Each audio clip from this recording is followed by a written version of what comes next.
आजच्या व्हिडिओमध्ये आपण हा जो फ्रंट आहे हा कशा पद्धतीने काढायचा असतो हे मी तुम्हाला आजच्या व्हिडिओमध्ये सांगणार आहे। जसं की हा फ्रंट आहे, हा फ्रंट आपल्याला अशा पद्धतीने वेगळा कटिंग करायचा असतो। ह्या बाजूने आपण हा मागील भाग कटिंग केलेला आहे, ह्या भागावरती आपल्याला अशा पद्धतीने आपल्याला हा फ्रंट ठेवायचा आहे आणि ही इथे निशाण करून हा फ्रंट आपल्याला ह्या बाजूने काढून घ्यायचा। आता मी इथे दुसऱ्या कापडाचा वापर करते, पण तुम्हाला इथे मॅचिंग कापडाचा वापर करायचा असतो। ह्या कापडावरती ह्या फ्रंटला अशा पद्धतीने ठेवते आणि यावरती आपल्याला अशी हलकीशी इस्त्री करून घ्यायची, त्यामुळे आपला हा जो कापड आहे तो हलणार नाही। ह्या मार्करने आपल्याला इथे खाली निशाण उमटवून घ्यायचे आहे आणि शिलाईची निशाण आहे याला सुद्धा आपल्याला उमटवून घ्यायचे।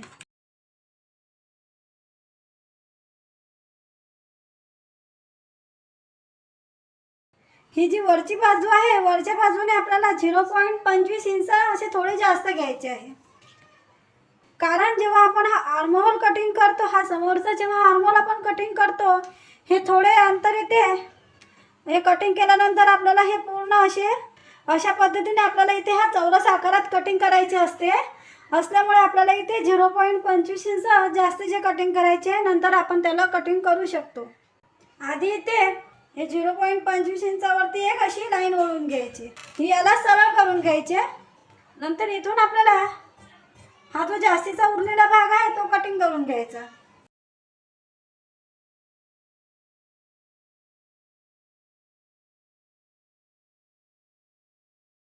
आणि बाकीचा जो उरलेला भाग आहे याला हे ट्रेसिंग व्हीलने असे निशाण करून घ्यायचे। नंतर हा भाग काढून घ्यायचा आणि इथे जे निशाण दिसत आहे ह्या निशाणवरती आपल्याला असे निशाण करून घ्यायचे।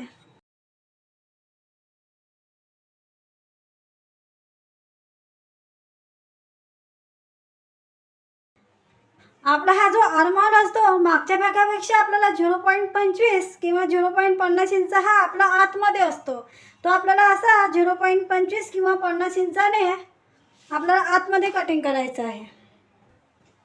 हे स्केलला आपल्याला आपण जो आर्महोल राऊंड टाकलेला होता इथे आपल्याला अशा रीतीने हे मार्किंग करायचे आहे।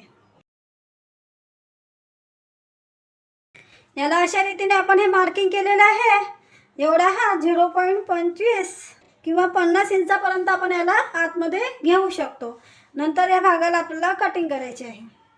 आता त्यानंतर आपल्याला इथे हे जे शिलाईचे मार्किंग आहे 0.50 इंच हे शिलाईचे मार्किंग सुद्धा आपल्याला कटिंग करायचे आहे। जे कोणी नवीन शिकत असेल त्यांच्यासाठी हे मार्किंग करणे आवश्यक आहे। इथे आपल्याला 0.50 वरती असे एक निशाण करून घ्यायचे आहे।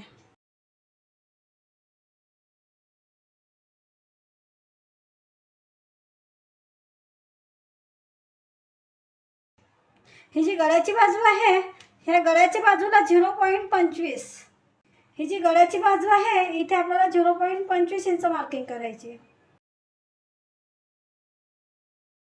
आधी आपल्याला हा जो समोरचा राऊंड आहे तो आपल्याला कटिंग करून घ्यायचा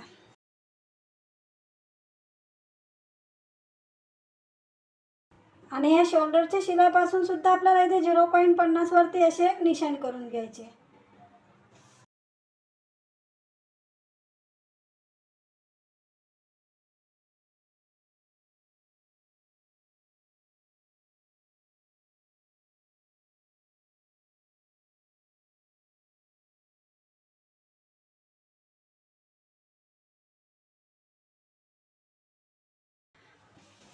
अशा रीतीने आपण हा फ्रंट जसा आहे तसा इथे पूर्ण कटिंग करून घेतलेला आहे। अशा रीतीने आपण हा जो फ्रंट जसा आहे तसा वेगळा कटिंग करून घेतलेला आहे। पुढल्या भागात आपण ही जी कटोरी आहे ही कटोरी आपल्याला वेगळी कशी काढायची आणि ती कशा पद्धतीने वाढवायची आहे हे आपण नंतरच्या व्हिडिओमध्ये पाहणार आहोत।